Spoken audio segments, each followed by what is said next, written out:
베드로후서 3장 1절입니다. 사랑하는 자들아, 내가 이제 둘째 편지를 너희에게 쓰노니 이 두 편지로 너희의 진실한 마음을 일깨워 생각나게 하여 곧 거룩한 선지자들의 예언한 말씀과 주 대신 구주께서 너희의 사도들로 말미암아 명하신 것을 기억하게 하려 하노라. 먼저 이것을 알지니 말세에 조롱하는 자들이 와서 자기의 정욕을 따라 행하며 조롱하여.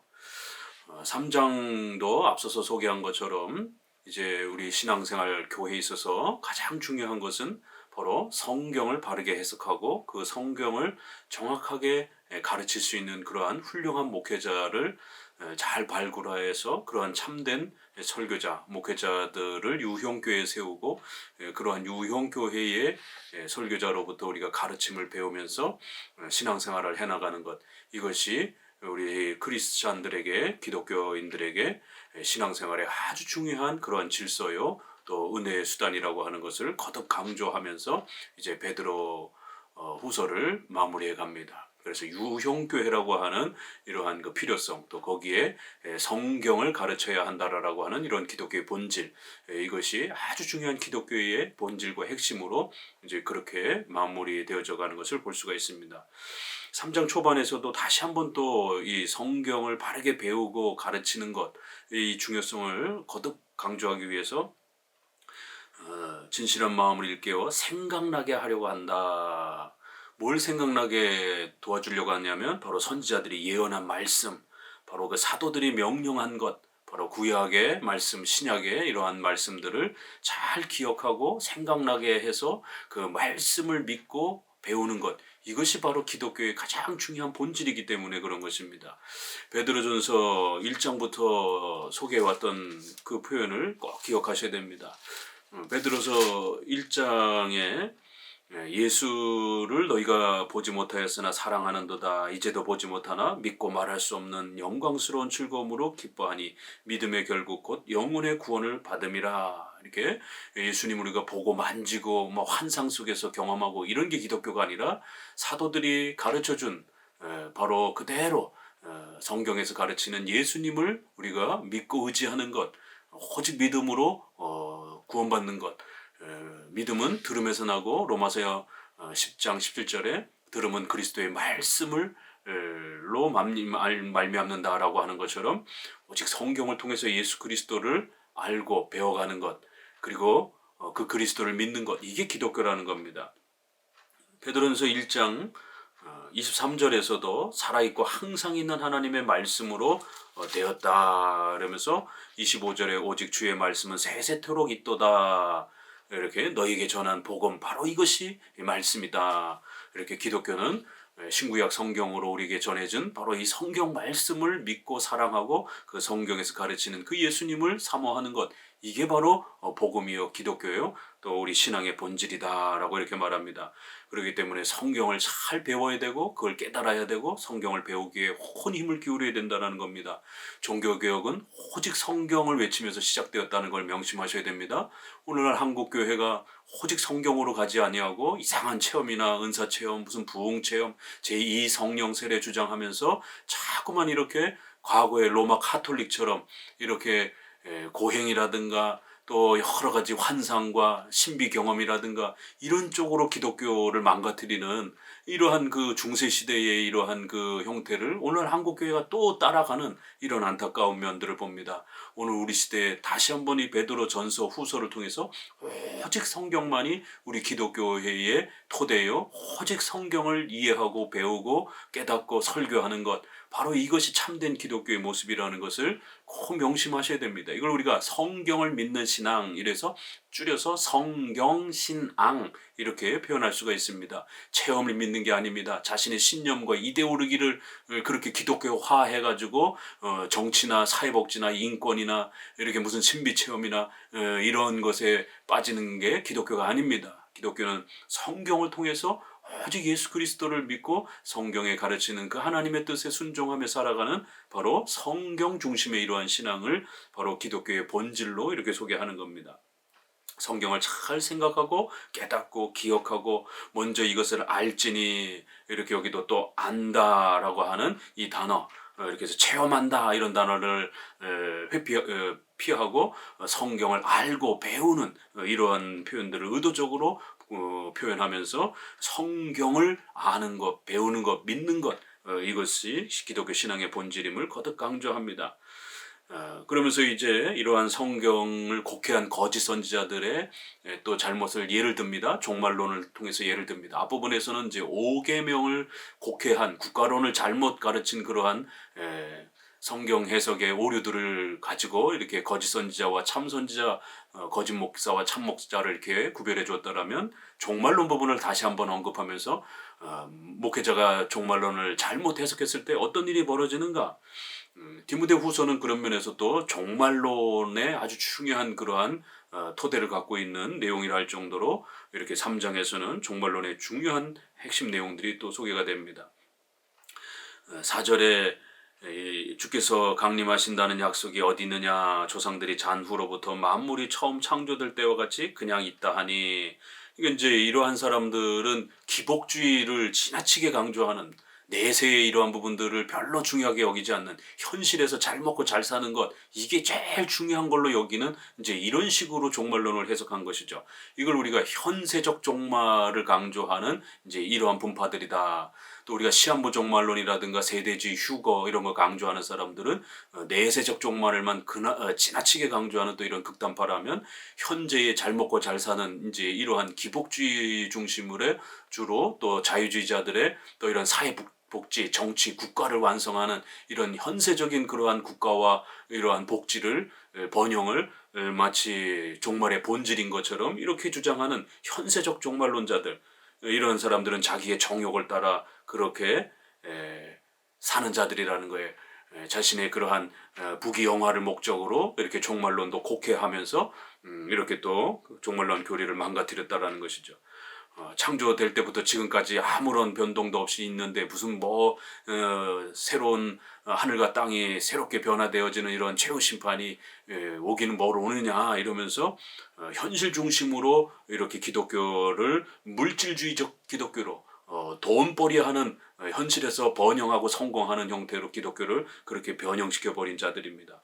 5절에 이는 하늘이 옛적부터 있는 것과 땅의 물에서 나와 물로 성립된 것도 하나님의 말씀으로 된 것을 그들이 일부러 잊으려 함이로다. 이로 말미암아 그때의 세상은 물이 넘침으로 멸망하였을 때 이제 하늘과 땅은 동일한 말씀으로 불사르기 위하여 보호하신 바 되어 경건하지 아니한 사람들의 심판과 멸망의 날까지 보존하여 두신 것이라. 하늘이 옛적부터 있는 것과 또 땅이 물에서 이렇게 창조되어진 이러한 성경에서 창세기에서 가르치는 이 위대한 이러한 창조의 이러한 그 역사들을 하나님의 말씀으로 이렇게 이루어진 사실들을 이들은 잘못 해석했고 그거를 곡해하는, 자기의 이익을 위해서 그렇게 해석하는 그러한 어리석은 행동들을 성경 해석을 했다라는 것입니다. 그래서 하나님의 말씀을 일부러 잊어버리려고 합니다. 이렇게 다 성경을 곡해하는, 성경을 비트는, 성경을 자신의 욕심에 맞춰서 어거지로 꿰맞히는 이런 식으로 결국 창세기의 이러한 장면들을 잘못 해석해서 마치 창조물들이 본래부터 그냥 그렇게 있는 것처럼, 아니요, 창조물들은 하나님의 말씀으로 창조되었고, 그래서 성경은 약속하기를 이제 인간의 타락 이후에 그 여러 창조물들은 새롭게 변화되어질 것이다라고, 또 그 동일한 성경 말씀이 최후 심판 때에 천지가 개벽하면서 새 하늘과 새 땅이 주어질 것이다라고 이렇게 불사르기 위하여 보존되고 있는 것이다라고, 이렇게 하나님의 말씀으로 천지 만물은 창조되었고 또 이제 최후의 그러한 심판을 기다리고 있다라고 성경은 분명히 이렇게 약속하고 있다라는 거예요. 창조와 종말을 분명히 약속하고 있는데 이러한 성경적 창조론과 종말론을 우습게 여기고 자기 마음대로 성경의 어느 특정한 부분을 잊어버리려고 하는, 이게 성경에 가감하는 형태죠. 어느 부분을 빼버리려고 하는, 또 어느 부분을 덧붙이려고 하는 이런 모든 부분들이 성경을 주관적으로 해석하는 나쁜 목회자들의 그러한 태도들이라는 겁니다. 정직하고 올바른 그러한 목회자들은 성경이 가는 데까지 가고 성경이 멈추는 데까지 멈추는 이러한 우리 종교개혁의 원리를 따라 웨스트민스터 1장 9항에 있는 것처럼 성경 해석의 유일한 법칙은 성경 그 자체로 해석한다라고 하는 성경 그 자체가 스스로 설명하는 대로 쫓아가는 겁니다. 그래서 성경이 가는 데까지 가고 멈추는 데서 멈추는, 이걸 다시 오직 성경, 모든 성경 이렇게 표현하기도 합니다. 성경에 예정론이 있으면 우리가 이해하기 힘들어도 예정론을 끝까지 추적해서 설명해야 되는 것입니다. 복음주의권내처럼 이렇게 예정론을 공격하고 알미니안주의자들처럼 예정론이 우리가 이해하기 어렵다라고 해서 마치 그걸 사탄의 교리처럼 이렇게 비난하고 교회에서 그 예정론을 제거하기 위해서 온갖 목회자들이 노력들을 하고, 이런 것들은 악한 행동들이라는 겁니다. 또 성경 안에 장로 정치가 이렇게 엄연히 있음에도 불구하고 장로 정치를 싫어하면서 인간의 그러한 본능적 자유를 주장하는 독립파적, 자유파적, 이런 회중파적 이러한 그 형태의 교회를 자꾸만 추구하려고 하는 이러한 형태도 역시 성경이 명백하게 장로 정치를 가르치고 있는 이런 부분들에 대해서 일부러 잊어버리려고 하는 이런 행동들이 되는 것입니다. 이렇게 성경에는 아주 중요한 그 교리들이 있습니다. 그러한 교리들을 장로교가 그대로 7대 교리를 잘 보존하고 있기 때문에 여러 교파들 중에 우리 장로교가 가장 우수한 신학적 체계를 가지고 있다라고 그렇게 자부심을 갖고 장로교를 추천하는 것입니다. 물론 복음주의권 내의 교회들은 이단은 아니지만 이단은 아예 우리 기독교의 7대 교리를 근원적으로 부정하는 것이고요. 그러나 복음주의권 내에 있는 교회들은 삼일체, 이성일인격, 믿음으로 구원 요 정도 몇 가지 서너 가지 정도밖에 유지하고 있지 못한 이런 부족한 기독교파의 모습으로 남아있는 겁니다. 그러나 장로교는 우리 선조들이 가르쳤던 사도신경으로부터 가르쳤던 7개의 교리라고 하는 기독교의 아주 중요한 이 핵심 교리들을 있는 그대로 보존하고 있는 그런 교파의 특징을 갖고 있다는 겁니다. 장로교만이 예정론을 가르칩니다. 장로교만이 작정과 섭리론을 가르칩니다. 장로교만이 강해 설교에 대한 이런 부분들을 오직 성경의 이런 부분들을 강조합니다. 성경이 무엇하다 하나님의 말씀이다. 이건 일반 교파들도 가르칩니다. 그러나 그 성경을 어떻게 해석해서 가르칠 것이냐라고 했을 때 이렇게 성경 전체를 가르쳐야 된다라고 하는 모든 성경의 이러한 강해 설교 방식으로서의 교리 설교 중심으로 이러한 방식들은 장로교회에만 남아있는 겁니다. 신관과 관련해서도 신론에서도 예정론, 하나님의 절대 주권, 섭리론 이러한 부분들은 장로교만 가르치고 있지 일반 복음주의 교회에서는 안 가르칩니다. 또 예수님과 관련해서 예수님은 신성과의 인성을 가지고 계시다. 이 정도는 일반 교파도 얘기하지만 그 그리스도의 한 인격 안에 인성과 신성이 어떻게 그렇게 또 사역하시느냐라고 했을 때에 그리스도의 인성에 대한 이 이해가 루터파에서는 지나친 속성 교류론이 일어나서 신성과 인성이 섞이는 것처럼, 그래서 성찬에서 공제, 인성이 편재하여 존재한다라고 하는, 또 일반 복음주의권 내에서는 예수님의 인성을 자기가 눈으로 보고 만지고 환상 속에서 이렇게 예수님의 이러한 그 형상을 볼 수 있는 것처럼 이렇게 주장을 합니다. 그러나 우리 장로교는 이성 1인격의 이 교리 때문에 그 인성은 승천하여 하나님 보좌 우편으로 저 멀리 가셨기 때문에 절대로 재림 전까지는 보거나 만지거나 할 수 없다라는 겁니다. 이제 이러한 기독론에 있어서도 그 인성에 대한 유한은 무한을 받지 못한다. 이렇게 유한은 무한을 다 포함해내지 못한다. 이렇게 아주 종교개혁자들의 장로교도들의 이러한 기독론과 관련해서 그리스도의 인성을 표현하는 이해하는 이런 중요한 또 해석들이 있습니다. 그래서 그 인성이 신성 전체를 담아낼 수 없다라는 것, 더 나아가서는 우리 인간의 연약함들이 성경의 이러한 충만한 계시들을 다 담아내고 이해할 수 없다라고 하는 이러한 성경에 대한 이해까지 이렇게 넓혀지면서 우리 장로교는 이렇게 유한이 무한을 받지 못한다라고 하는 이런 아주 중요한 또 교리적 이해가 있습니다. 인간론과 관련해서도 전적 부패에 대한 또 이런 부분들의 이해가 다르고, 또 기독론과 관련해서 제한 속죄 이런 부분들 장로교만이 주장하잖아요. 일반 감리교나 이런 데들은 제한 속죄를 거부하고 보편 속죄를 주장을 합니다.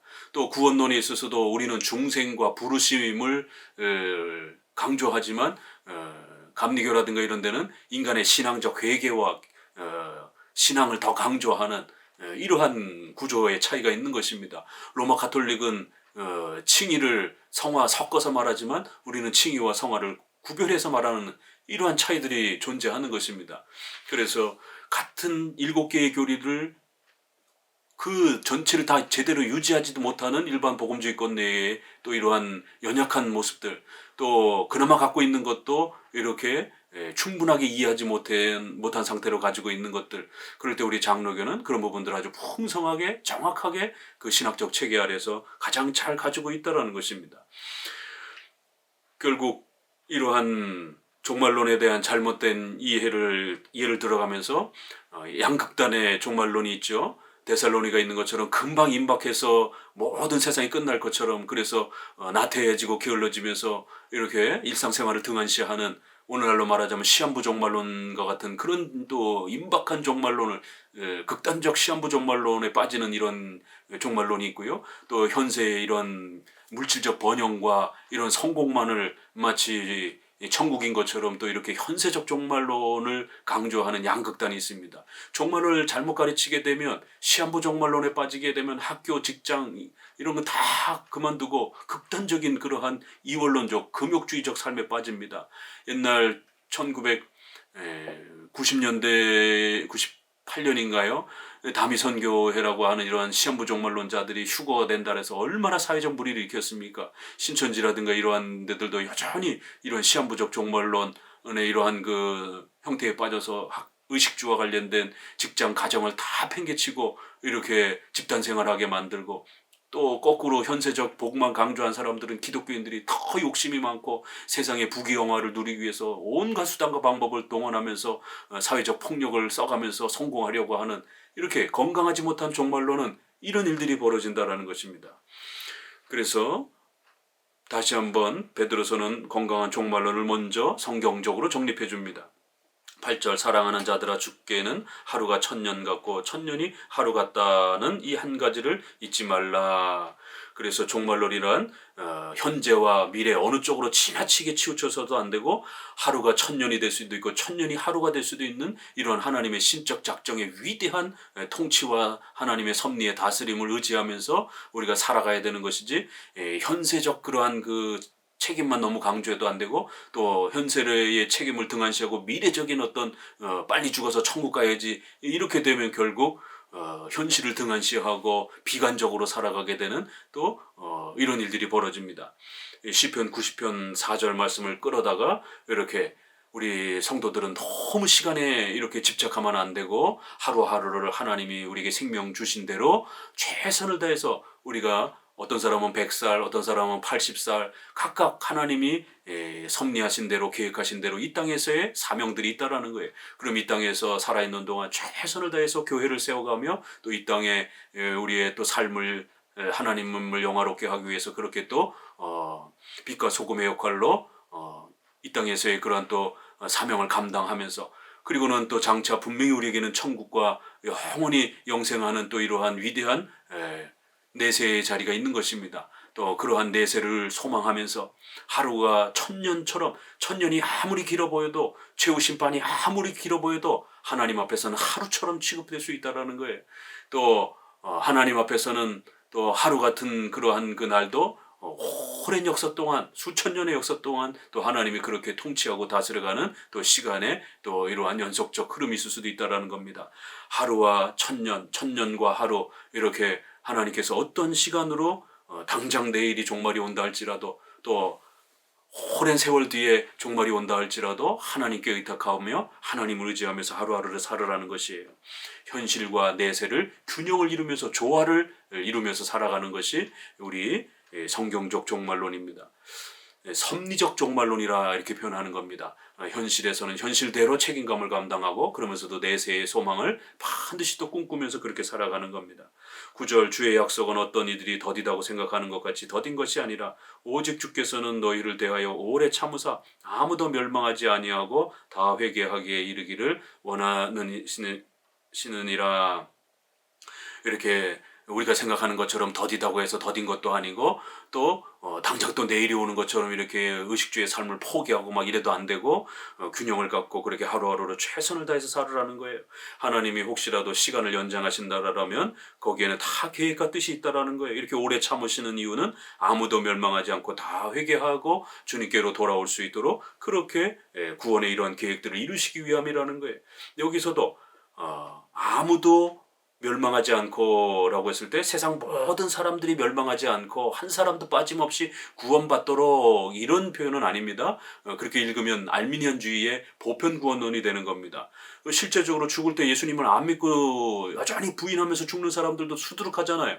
그렇기 때문에 이 말씀을 그렇게 보편 구원론으로 모든 사람이 한 사람도 빠짐없이 다 구원받을 때까지 종말이 오지 않는다. 이거는 이제 논리적으로 안 맞는 거죠. 지금도 안 믿고 죽는 사람들이 수두룩한데, 그러니까 이것은 알미니안주의적으로 해석하면 보편 구원론으로 해석하면 안 되고, 우리가 앞부분에 디모데전서 2장 4절에서 모든 사람이 이렇게 표현했을 때 그 모든 사람은 예정된 바로 하나님의 택한 백성들 모두가 하나님 앞에 구원으로 초대되어지는 바로 그걸 말하는 거예요. 그래서 예정된 하나님의 백성들 모두가 아무도 멸망하지 아니하고 그들이 이제 하나님 앞에 구원에 초대되어지는 바로 그때가 종말이 올 것이라는 것입니다. 이렇게 하나님의 구원의 계획 속에서 또 이렇게 최후 심판이 다소 연장되어지는 것처럼 우리 눈에 보여질 때는 이러한 하나님의 신비로운 구원의 계획도 다 있는 줄 알고 견디고 참으라는 것이에요.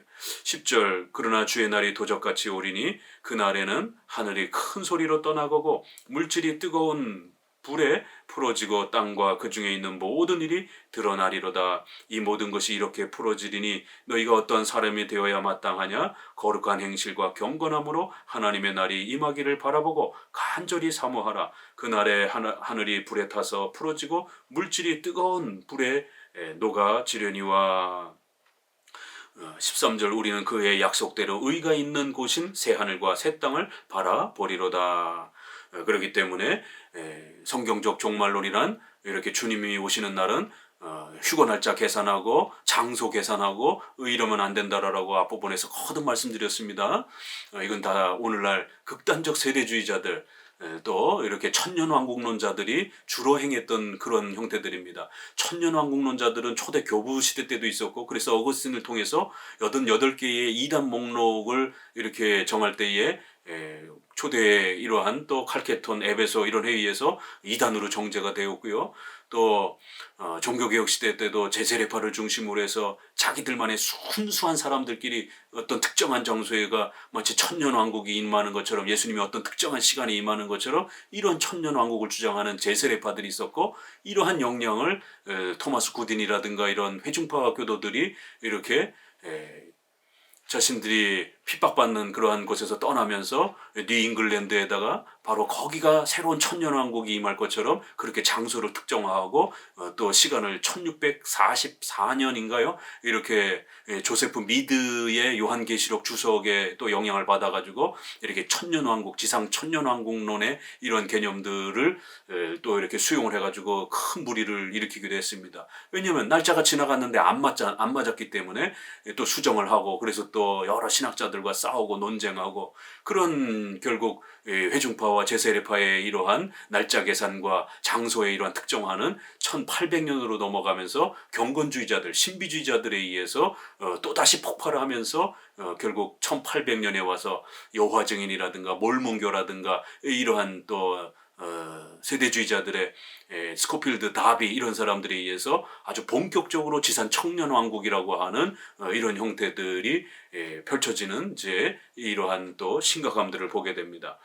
그렇기 때문에 절대로 이런 지상 천년왕국과 같은 어떤 장소가 이렇게 또 특정한 어떤 예수님의 재림 장소가 되는 것처럼 특정한 시간을 이렇게 만들거나 얘기하거나 이러면 이건 다 비성경적인 것입니다. 주의 날이 도적같이 오리니 아무도 할 수 없다라는 것입니다.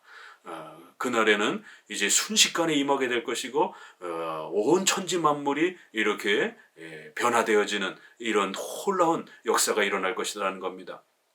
루터파라든가 복음주의권에서는 온 우주 만물이 완전히 없어지고 새롭게 창조되는 것처럼 해석하지만 우리는 요 구절에 따라서 하늘이 큰 소리로 떠나가고 물질이 뜨거운 불에 풀어지고 땅과 그 중심에 있는 모든 일들이 바뀌어지는 이 모든 것이 이렇게 풀어지니 이러면서 이러한 그 표현들에 따라 전체 소멸이 아니라 새롭게 되어지는 방식으로 이렇게 갱신되어지는 형태로 새하늘과 새 땅을 이렇게 우리가 얻게 되는 이런 해석이 좀 있습니다.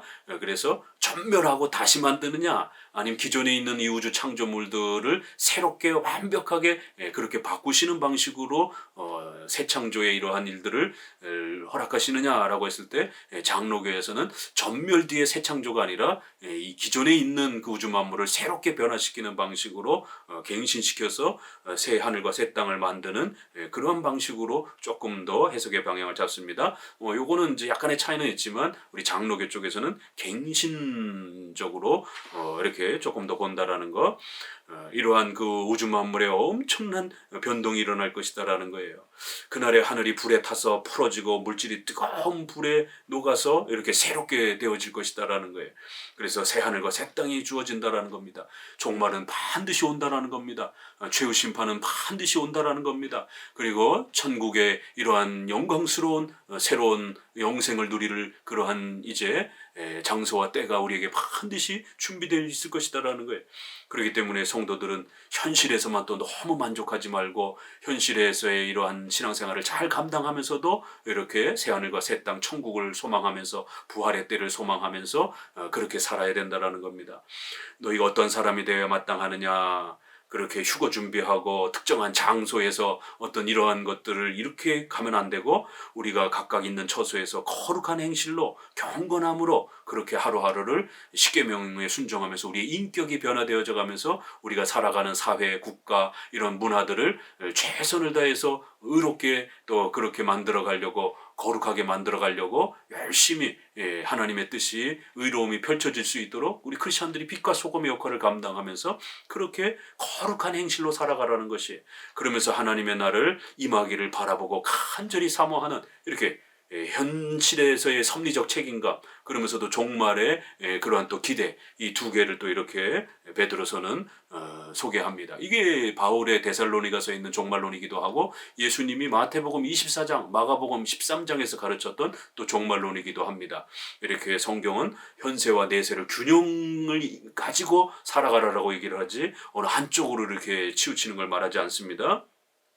14절에 그러므로 사랑하는 자들아 너희가 이것을 바라보나니 주 앞에 점도 없고 흠도 없이 평강 가운데서 나타나기를 힘쓰라. 또 우리 주의 오래 참으심이 구원이 될 줄로 여기라. 우리가 사랑하는 형제 바울도 그 받은 지혜대로 너희에게 이같이 썼고 또 그 모든 편지에도 이런 일에 관하여 말하였으되 그중 알기 어려운 것이 더러 있으니 무식한 자들과 굳세지 못한 자들이 다른 성경과 같이 그것도 억지로 풀다가 스스로 멸망에 이르느니라. 그러므로 사랑하는 자들아 너희가 이것을 미리 알았은즉 무법한 자들의 미혹에 이끌려 너희가 굳센 데서 떨어질까 삼가라. 18절 오직 우리 주 곧 구주 예수 그리스도의 은혜와 그를 아는 지식에서 자라가라. 영광이 이제와 영원한 날까지 그에게 있을지어다. 이렇게 마지막 이제 당부는 그렇기 때문에 우리 성도들은 이렇게 종말론을 바르게 해석해야만이 올바른 이 신앙생활을 할 수 있는 것처럼 이렇게 건강하게 바르게 성경을 해석하고 설교하고 성도들을 가르쳐 줄 수 있는 훌륭한 이러한 설교 앞에 그런 목회자 앞에 함께 유형교회를 세워가면서 성경을 가르치고 배우는데 전심전력하면서 여기에 승부를 걸어야 된다는 겁니다. 기독교인들이 자꾸만 무슨 사회복지 인권운동에 정치운동에 자꾸 거기에 목숨을 걸면 안 됩니다. 기독교인들이 무슨 은사 체험한다, 방언한다, 무슨 성령 체험한다, 제2 성령 세례 받아야 된다, 그런 뜨거움이 없으면 안 된다, 이런 데 빠지면 안 됩니다. 이러한 성령론은 2000년 동안 기독교가 가르치지 않은 가짜 성령론입니다. 꼭 명심하셔야 됩니다. 여기 베드로도 다시 한번 베드로서에서 어떤 부탁을 합니까? 성령 세례 받아라, 제2 성령 세례 받아라, 방언 받아라, 한마디도 없잖아요. 점도 흠도 없이 우리 모든 성도들이 인격적으로 깨끗하고 거룩하게 성장하도록 우리 인격이 변화되는 것에 최선을 다하라는 거예요. 주 앞에서 더러움이 없는 깨끗함으로서 그렇게 평가받을 수 있도록 주님 앞에 나타나도록 그렇게 열심히 힘쓰라는 것이에요. 여기 어디 성령 세례 받으라는 얘기가 어디 있습니까? 이런 부분에서 우리 정통 기독교의 성령론은 반드시 성경론과 연결되어서 성경을 잘 배우고 성경의 그 십계명을 따라 우리의 삶을 인격적으로 성장시켜가는, 여기에 성령 충만함과 성화의 그러한 그 모습으로서 소개되는 것이지, 그러한 은사주의 형태로 그렇게 소개하는 게 아닙니다. 바로 이러한 거룩한 인격적인 성화의 삶을 우리가 살기 위해서는 바울이 우리에게 편지를 써준 그 편지를 잘 마음에 새기면서 하나님의 말씀으로 듣고 배워야 그렇게 가능하다라고, 이렇게 바울의 편지도 다시 한번 소개하면서 베드로의 그런 설교와 가르침도 하나님의 말씀으로 잘 받아서 가르쳐야 하고, 또 베드로의 이러한 동료, 또 다른 또 선지자 사도의 또 이러한 말씀도 하나님의 말씀으로 받아서 충분히 성경을 배우라는 겁니다. 이렇게 무식한 자들, 굳세지 못한 자들 이렇게 표현하면서 성경을 제대로 해석하지 못할 때 결국 이런 일이 벌어지는 겁니다.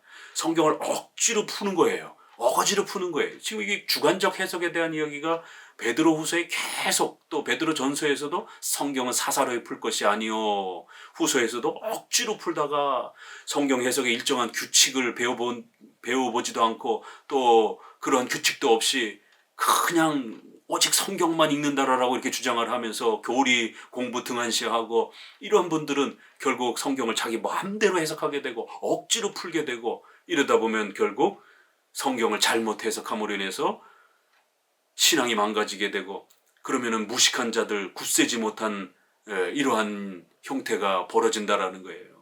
성경을 이해하지 못하니까 무식함들이 벌어지는 겁니다. 성경에 대해서 무식한 일들이 벌어지는 거예요. 그렇게 되면 어떻습니까?